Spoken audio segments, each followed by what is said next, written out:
കൊച്ചു പയ്യൻ, അവനൊരു പെറ്റിനെ വേണം, ഒരു കുഞ്ഞു പട്ടിക്കുട്ടിയെ വേണം. അപ്പോൾ ഇതിനെ വാങ്ങാനായിട്ട് അവനൊരു പെറ്റ് ഷോപ്പിനകത്തേക്ക് പോവാണ്. അപ്പോൾ അവിടെ ധാരാളം പെറ്റ്സ് ഇങ്ങനെ കൂടുകളിലായിട്ടും അല്ലാതെയും ഒക്കെ ധാരാളം പെറ്റ്സ് ഇങ്ങനെ ഉണ്ട്. അപ്പോൾ ഇവന് വേണ്ടത് പട്ടിക്കുട്ടിയാണ്. അപ്പോൾ അവിടെ 3 പട്ടിക്കുട്ടികൾ ഇങ്ങനെ അടുത്തടുത്തായിട്ട് അവിടെ ഇങ്ങനെ ഇരിക്കുന്നുണ്ട്. അപ്പോൾ ഇതിൻ്റെ അടുത്ത് അതിൻ്റെ പ്രൈസ് എഴുതി വെച്ചിട്ടുണ്ട്. $50 ആണ് ഒരു പട്ടിക്കുട്ടിയുടെ വില. അപ്പോൾ ഇവനിങ്ങനെ പട്ടിക്കുട്ടികളെയൊക്കെ നോക്കി ബാക്കി പെറ്റ്സിനെയൊക്കെ ഇങ്ങനെ ശ്രദ്ധിക്കുന്ന കൂട്ടത്തിൽ ഒരു മുക്കിലായിട്ട് ഒരു കുഞ്ഞു പട്ടിക്കുട്ടി ഇരിക്കുന്നു. അപ്പോൾ ഇവൻ അതിനെ കാണുമ്പോൾ തന്നെ ഭയങ്കര ഇഷ്ടം തോന്നും അതിൻ്റെ അടുത്ത്.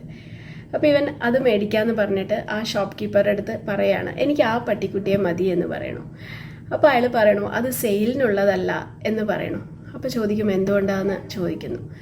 അപ്പോൾ പറയാണ് അതിന് ചെറിയൊരു പ്രശ്നമുണ്ട്, അതിൻ്റെ ഒരു ഹിപ്പ് സോക്കറ്റിനകത്തുള്ള ഒരു ബോൺ ഇങ്ങനെ മാറിക്കിടക്കുകയാണ്, പിന്നെ അതിനൊരു കാലില്ല, അതുകൊണ്ട് അത് സെയിലിനുള്ള പട്ടിക്കുട്ടി അല്ല എന്ന് പറയുന്നു. അപ്പോൾ ഇവൻ ചോദിക്കുന്നു ഞാൻ കുറച്ച് സമയം അതിൻ്റെ കൂടെ ഒന്ന് കളിച്ചോട്ടെ എന്ന് ചോദിക്കുന്നു. അപ്പോൾ അയാൾ ഓക്കെ എന്ന് പറയും. അങ്ങനെ പോയിട്ട് ആ പട്ടിക്കുട്ടിയെ ഒന്ന് കയ്യിലെടുത്ത് അതിനോടൊന്ന് കുറച്ച് സ്നേഹമൊക്കെ കൂടി ഇങ്ങനെ ഇരിക്കുന്നു. അപ്പോൾ ആ പട്ടിക്കുട്ടി അതുപോലെ തിരിച്ച് ഇവനെ ഇങ്ങനെ നക്കുകയും ഒക്കെ ചെയ്യുന്നു. ഇവൻ്റെ അടുത്ത് തിരിച്ച് സ്നേഹമൊക്കെ പ്രകടിപ്പിക്കുന്നു.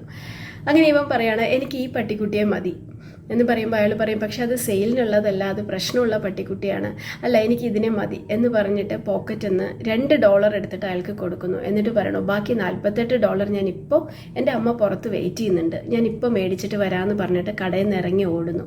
അപ്പോൾ ഇയാൾ പുറകെ വന്നിട്ട് പറയാണ് അത് പ്രശ്നമുള്ള പട്ടിക്കുട്ടിയാണ്, അതിന് $50 ഒന്നും ആവശ്യമില്ല, ഈ $50 ഉണ്ടെങ്കിൽ നിനക്ക് നല്ലൊരു പട്ടിക്കുട്ടിയെ കിട്ടും, ഇതിനെ വാങ്ങേണ്ട കാര്യമില്ല എന്ന് പറയണു.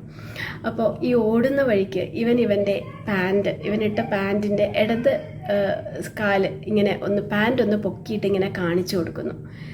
അപ്പോൾ ഇവൻ്റെ കാലിലും അതുപോലെ ഒരു ബ്രേസ് ഇട്ടിട്ടുണ്ട്, ഇവനും ഒരു കാലില്ല. അപ്പോൾ അവനങ്ങനെ ഓടുകയാണ്. അപ്പോൾ ഇയാൾ പറയാണ് എനിക്ക് മനസ്സിലായി, ഓക്കെ ഇതാണ് നമ്മൾ എംപതി എന്ന് പറയുന്നതെന്ന്. പലപ്പോഴും നമുക്കൊരു പ്രശ്നം വരുമ്പോൾ മാത്രമാണ് നമുക്ക് മറ്റൊരാളുടെ പ്രശ്നങ്ങൾ മനസ്സിലാക്കാൻ പറ്റുന്നത്. അതുവരെ നമുക്കൊക്കെ നിസ്സാരമായിരിക്കും. പലപ്പോഴും നമ്മൾ മറ്റാളുകളെ മനസ്സിലാക്കാതെ അവരെ ജഡ്ജ് ചെയ്യാറുണ്ട് അല്ലേ. നമ്മൾ സോഷ്യൽ മീഡിയയിലൊക്കെ ചില വാർത്തകളോ പിക്ചേഴ്സോ ഒക്കെ കണ്ടിട്ട് അതിൻ്റെ മുന്നും പിന്നും ഒന്നും ആലോചിക്കാതെ കമൻ്റ് ഇടുന്ന ഒരുപാട് ആളുകളുണ്ട്. അപ്പോൾ മറ്റാളുകൾക്കും ഒരു ലൈഫുണ്ട്, ഇതും കുറേ ആളുകൾ കാണുന്നുണ്ട്, അവർക്കും ഫീലിങ്സ് ഉണ്ട്. ഇതൊക്കെ കാണുമ്പോൾ അവരുടെ മനസ്സും വേദനിക്കും, അവരെ ഹേർട്ട് ചെയ്യരുത്. നമുക്കറിയില്ല അവരുടെയൊക്കെ പുറകിലുള്ള കഥ എന്താണ്, അവരുടെ സ്റ്റോറി എന്താണ്, അല്ലെങ്കിൽ അവരുടെ ലൈഫിൽ അവരെന്തൊക്കെയാണ് ഫേസ് ചെയ്തിരിക്കുന്നത്, ഇതൊന്നും നമുക്കറിയില്ല. പലപ്പോഴും ഇങ്ങനെ ഔട്ടറായിട്ടുള്ള കാര്യങ്ങൾ അല്ലെങ്കിൽ പെരിഫറൽ ആയിട്ടുള്ള കാര്യങ്ങൾ, നമ്മൾ കണ്ട കാര്യങ്ങൾ അല്ലെങ്കിൽ കേട്ട കാര്യങ്ങൾ വെച്ചിട്ട് നമ്മൾ ആളുകളെ ജഡ്ജ് ചെയ്യാറുണ്ട്. അതിൻ്റെ ബാക്കിൽ അവരുടെ ഒരു കഥയോ അല്ലെങ്കിൽ അവരെക്കുറിച്ച് കൂടുതൽ അറിയാനോ മനസ്സിലാക്കാനോ ഒന്നും നമ്മൾ ശ്രമിക്കാറില്ല. നമ്മൾ എന്തെങ്കിലും കാണുന്നു, അപ്പോൾ നമ്മളൊരു കമൻ്റ് ഇട്ട് പോകുന്നു.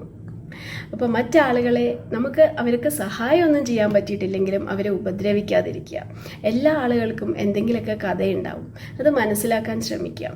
ഒരാളെക്കുറിച്ച് മനസ്സിലാക്കിയിട്ടാണ് എന്തെങ്കിലും പറയുന്നതെങ്കിൽ നമുക്കത് മനസ്സിലാക്കാൻ പറ്റുന്നതാണ്. പക്ഷെ ഒന്നും അറിയാത്ത ഒരാളെക്കുറിച്ച് ഒന്നിങ്ങനെ കാണുന്നത് വഴിയോ അല്ലെങ്കിൽ ഒരു വീഡിയോ കണ്ടത് കൊണ്ടോ ഒന്നും നമുക്ക് അവരെക്കുറിച്ച് അറിയില്ല. അപ്പോൾ മറ്റൊരാളെ അറിഞ്ഞുകൊണ്ട് നമ്മൾ വേദനിപ്പിക്കാതെയോ വിഷമിപ്പിക്കാതെയോ ഇരിക്കുക.